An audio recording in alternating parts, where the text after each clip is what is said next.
Hello, everyone. This is Fine from Tech Gaming Gila. I hope you all are well. Today I'm going to talk about the brand new TCL QM741G TV. I've gotten used to make some kind of concession when it comes to a television under $1,000.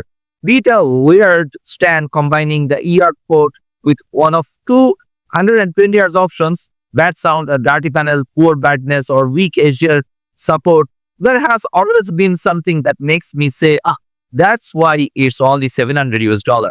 TCL has in recent years been outclassed by the very good hygiene options at the same price, but makes a return to form with the TCL QM741G, which eliminating any concessions and delivering a television that just flat out performs better than the competition, hygiene included. This is almost a flawless television at this price level, and TCL has made an excellent televisions for gaming and multi-purpose use yet again. Pretty much all manufacturers are running with the same design aesthetic now, which means that unless you know where to look, you will be hard-pressed to find a visual difference between a Sony, Hygiene, LG or TCL television. If you are new in my channel, then please subscribe and press the bell icon for future notifications and upcoming videos. I have another channel named Awesome Tech Gaming Pro, where I upload similar kind of tech videos like TV comparison, sound system, home theater, graphics card. You can check and subscribe. From the front, the QM7 goes with a thin bezel design and a center-placed stand. A small bar at the bottom that serves as the reader for the remote, and the power light is the only difference in thickness across the entire face of the display. For an LED television, the QM7 is remarkably thin and light. Usually mini LED panels straight thin featureless forms for thicker, heavier backs, but somehow TCL extruded this and delivered a television that's easy to remove from the box and position in your living room. On the upper third of the back side, the QM7 sports an Onkyo Ultra Bass, which is part of a full Onkyo branded 2:1 sound system. An attempt by TCL to make the mids and lows a bit better than thin TVs can typically manage. More on that later, but it's worth pointing out from a design perspective, since it's the first thing you will notice about the rear of the QM741G. It's hard to miss. TCL placed the power input on left side of the TV and all the other inputs on the right, which is the opposite of most other new TVs on the market. You'll find two HDMI ports capable of supporting 4K at up to 144 Hz and two more capable of 4K at up to 60 Hz. Gratefully, TCL combined the ER port with one of those lower specifications ports, so you will be able to use your soundbar with the QM7 without sacrificing one of the high performance ports, meaning you can plug in both a gaming console and a PC at the same time. You will also find a 3.5mm audio jack, two USB-A ports, a LAN port, an optical audio input, and composite video. The QM7 also supports Wi-Fi 5 and Bluetooth 5.2. Cable management is very good. As well, cables can be routed around the back and into the large stand that has a solid cover to keep them all in place. Speaking of the stand, it is relatively low profile but raises the QM7 up high enough that a short soundbar can comfortably fit below the display and not block the remote receiver unit. That sounds like something that should be standard. TCL's remote is what I would call utilitarian, as it's not a particularly pretty remote. It's one of the few places where the QM7 shows its lower price tier. In my opinion, it's a rather large remote with rounded edges and sides, which does make it comfortable to hold. All of the buttons are easy to access. The QM7 comes preloaded with 6 shortcut buttons, and this unit features Netflix, Prime Video, YouTube, TCL TV, Apple TV, and Pluto TV. The inclusion of TCL TV feels like an option that will be largely ignored along with the other TCL home shortcut button that lies right above these 6 options, but the rest are largely useful.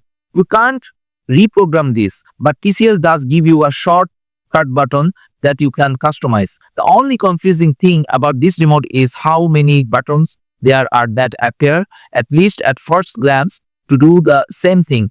You have got a home button and a TCL home button and a settings button and both an info and hamburger button. For example, they do different things, but they look so similar that you will have to spend time with the remote to figure it all out.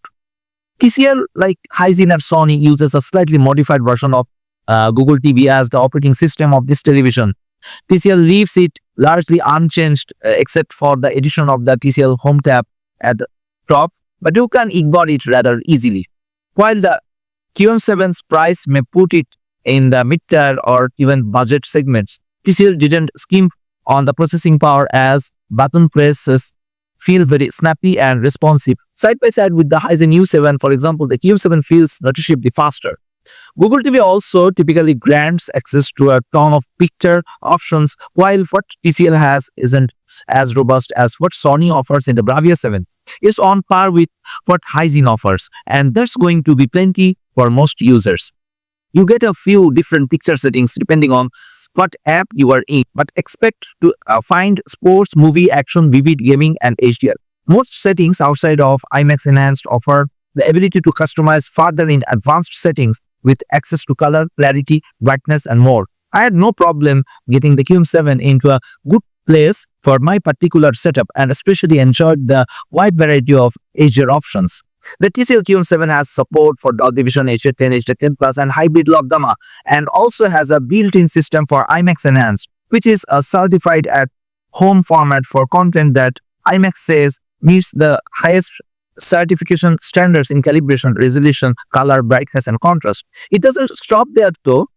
It also customizes sound performance to be ideal for what is being watched. With the QM7, I found myself preferring this mode over the basic movie mode for viewing movies and high-quality TV shows.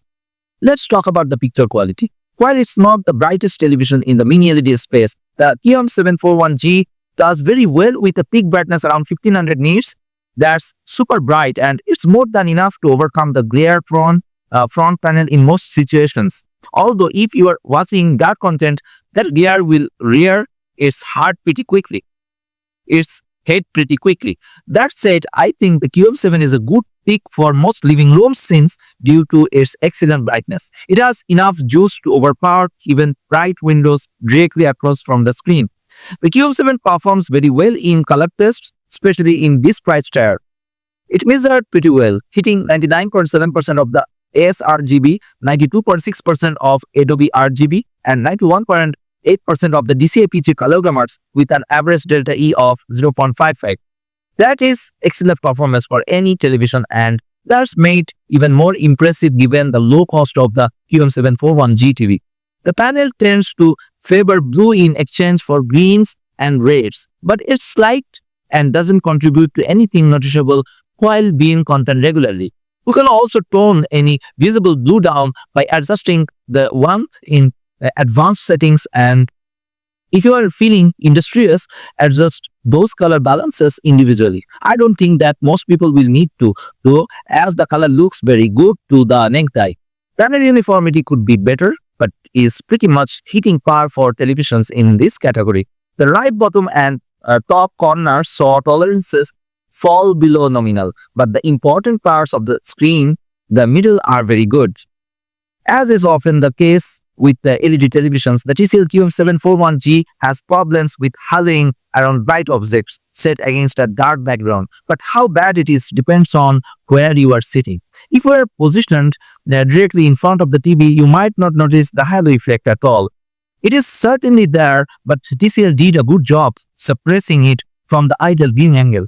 Off-axis, however, is a different story. Even 30 degrees to the right or left, and that halo will seem to balloon outward significantly. Worse, it's not even just a white halo, but has tinges of purple and blue. It's very distracting, so bear this in mind with the where you have sitting around the QM7.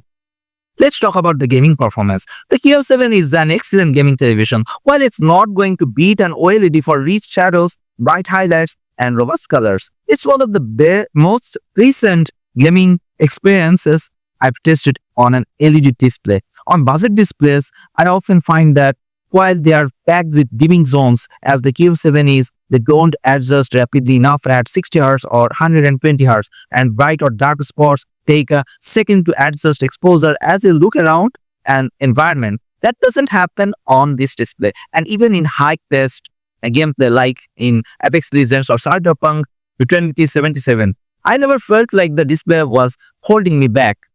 As mentioned, the QM7 gets very bright, and that's fantastic for Asia gaming. I really like playing Cyberpunk 2077 on this TV and would say that the only time my experience has been better is on the LG G4 OLED. Contrast is probably this panel's weaker spot, but it's not that bad, and I've certainly seen worse. Also, weaker contrast with an LED display compared to an OLED is going to be an issue no matter which brand of TV you get, and I think TCL did as good a job as they could. It's more than serviceable, and that is made even better considering this is a $600 television. TCL Game Bars is pretty darn good too. It doesn't have quite the number of options as LG's, but it looks good and gives you immediate access to most of the settings you will want to toy with. The QM7 also supports AMD Adaptive Sync by FreeSync Premium Pro, making for an outstanding gaming experience both with a console and a gaming PC. Let's talk about the TCL QM741G audio quality. My expectations with built-in audio on flat-screen televisions are very low, with so little room to work with. The laws of physics just can't be overcome. That said, TCL did an excellent job with the QM7.